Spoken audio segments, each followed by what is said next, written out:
mea hanga tēnei ko te wharetapu o Ngāpu. Ko te tuanui ko rangi nui e tū nei ko te paparahi ko papatu anuku e takoto mai nei. Ko ia e nei ko ngā paupau o te whare. Ko puhanga toho rā titiro atu ki te ramaro nui a kupe. Te ramaro titiro ki whiria te pai ako o te riri te kawa o Rahiri. Whiria titiro ki Pangaru ki Pāpata. Ngā rākau e tū patapata ana i te taihau auru. Pangaru ki Pāpata titiro atu ki Maungatani whā Hakorongorua. Maungatani whā titiro ki Tōkerau. Tōkerau ki Rākau Mangamanga. Rākau Mangamanga ki Manaia. E tūko hatu mai rā i te ākau o Whangārei, te Ringa Parawa. Manaia titiro atu ki Tūtāmoi. Tūtāmoi ki Maunganui. Maunganui titiro ki Puhanga toho rā. Ngā paupau, ngā maunga whakahi tūtonu. Tū te ao, tū te pō. Koe tēnei ko te wharetapu o Ngāpu. So I heard one of my matua, Ricky Few, say this one day. If you won't police and serve your people, who will? Who are you going to give that rākau to? I grew up in a small town, about 20 minutes from here. So, you know, I've seen the struggles. I understand the struggles, been through them myself, so that when you interact with your people, you can understand where they're coming from. And that gives you a better lens, I think, to be in a position to help them.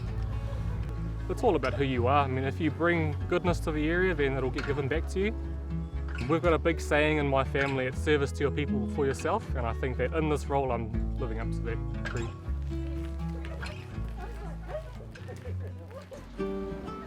Well, got the flash red bands. Oh, I love those red bands. I do.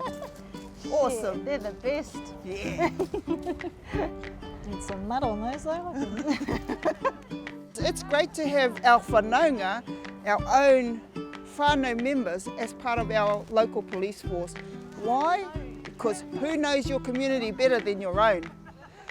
If we talk about, you know, we look back in history, a lot of us can single out grandparents, parents and tupuna who have led by example and taught us how to play active roles in our communities. And so, yeah, you ask Jordan, you ask Auntie Ro, we are driven by our DNA really.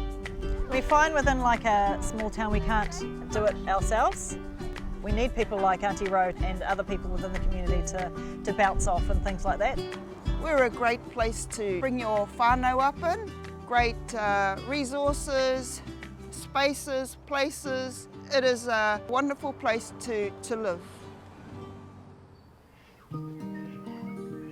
We've got wonderful people in this valley, and if we work together as a community and help our police with that, the community is going to thrive and flourish. We get flooded off annually, so all we have is each other. So we're a real tight-knit community with emergency services, and it's real cool to have. Really whānau based here at our club. It's a place where people come together and it brings whanaungatanga. I think it just helps build those relationships because yeah, we've already got that tight-knit at work, and it gives us a social environment to sort of just get a better understanding for each other and better relationships. Yeah. So if you're good at rugby, we could use you. Growing up, I didn't really think police was an option. So, you got more chance probably ending up in prison than in the blue uniforms. But then you had people like these guys here sort of paving the way and showing us that it was possible. Us four probably know the majority of the people that live in the communities that we go to, and every time I go to a job nearly they're like, hey Paulie, didn't know you're a police officer. Sort of more like role models around here now for young Māori. Here in Northland, we like to talk our way around situations, prefer not to lock people up. Goes back to Te Huringa o Te Tai, turning of the tide, trying to break that culture, break that systematic growing up in an environment where their parents are being locked up and that. We've got our Te Paoranga system as well here in mid-north, it's doing really well. Just these alternate resolutions, and using those to try and break that cycle that some of our people in our community are in. The experience of working within our own people, for our people, it does take a bit to get used to. because we're having to constantly change between mahi het, whānau het, community het. But the benefits are the respect that the community offer back, knowing that we're wearing multiple hats and helping in a range of ways, in ways that other community members couldn't really help. That's the uniqueness of being in this space within our own community.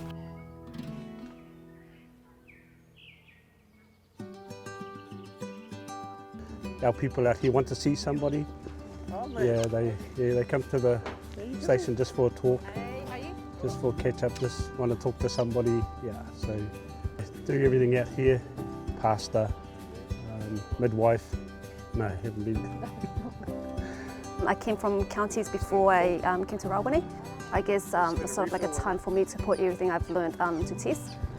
So it's more for personal growth than anything else. Tell them the truth. They actually showed you a photo of Pai here. That's where she was coming to. I actually don't know this place exists before I came up here, but love the place, love the area. Great people around here as well.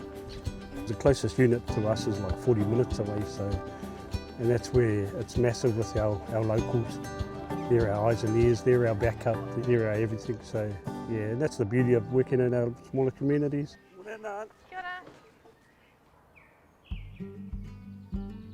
We work in one of the most beautiful parts of the country. Every day is different. I don't know anywhere else in the country that you get such a vast array of challenges and some really, really rewarding outcomes.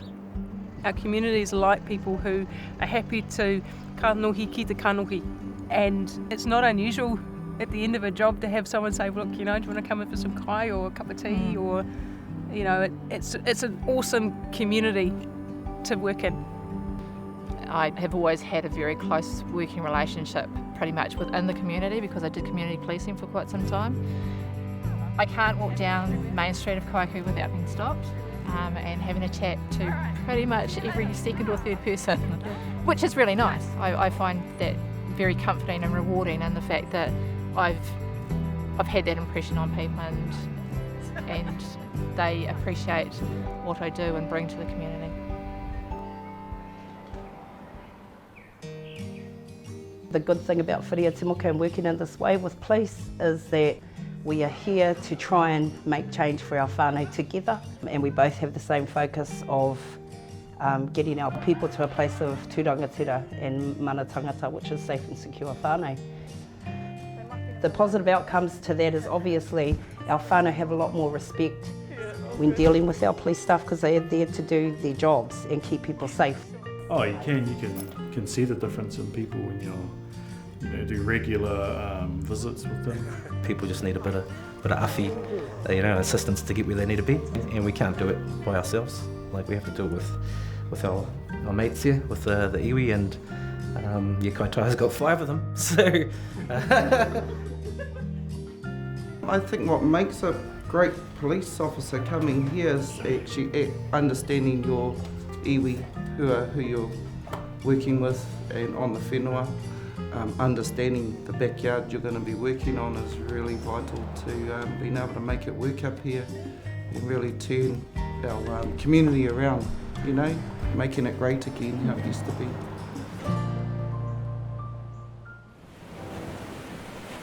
Look at it, it's ahipara, it's amazing, it's beautiful. The surf is beautiful, kaimoana is like on, kinas are good. You just have to look around for like some pahutakawa trees, and if the flowers are flowering, then the kinas are fat. And if they're not flowering, then they're not fat, but they're still young. Yeah, I was just going to say, but they're still young, man. My family and they were big alcohol drinkers, been around gangs pretty much too. Been around family violence sort of thing. Because when you want to go home, you want to feel like that place is safe, not go home and shit. I gotta live this nightmare again. I want people to go back and go home and feel safe. That's me. That's what I want to do. And that's the reason why I'm wearing blue today. Yeah, I think for me there was a constable up here. He actually pulled me over just over here by the toilets because me and my mates thought it was a good idea to cut the springs in our little Honda that we had. And we come down the hill and we're like bouncing along and they were, oh shit, the cops! And he pulled me over. I was on a restricted license with a car full of friends, and he gave me a chance that night. He said to me, you know, you're better than what you're doing right now. So he helped me go from my restricted to my full, and he helped me to put the springs back in my car and get it a rego and a warrant. And he didn't green sticker it because he could have. But because of him, like, I just knew in the back of my head, you know, I was like, oh yeah, I want to be like that guy one day. And it was really cool because on my scope, he was the person I was with. So I walked into the station and he's like, oh shit. He's like, what the hell are you doing here? And I was like, I'm here because of you. So yeah, it was all because of that guy. We're in a super special place full of super special people. And if you're living out of, like, away from home, and you know, you want to learn te reo, you want to grow, you want to learn about your family, there's no place better than to come home and learn about it. Coming home back to the far north is not just about purchasing property, it's not just about the fishing, it's not just about the diving, it's more about developing oneself to settle back in to a foundation that's been there forever in terms of whakapapa. By doing that, naturally, culturally, things will just glue together. Like minds, like people, will form those bonds and maintain a strong culture. Hoki mai ki te kāinga. Hoki mai ki te kāinga. Hoki mai ki te kāinga. Make your move home. Hoki mai ki te kāinga. Make your move home. Come on, whānau, make your move home. Make your move home. Make your move home. Hoki mai ki tō kāinga. Now you're willing to I gave him like the Islander too. 1, 2, 3. Make your move. You didn't even say anything. No, but I gave him that wink, man. I gave him that wink.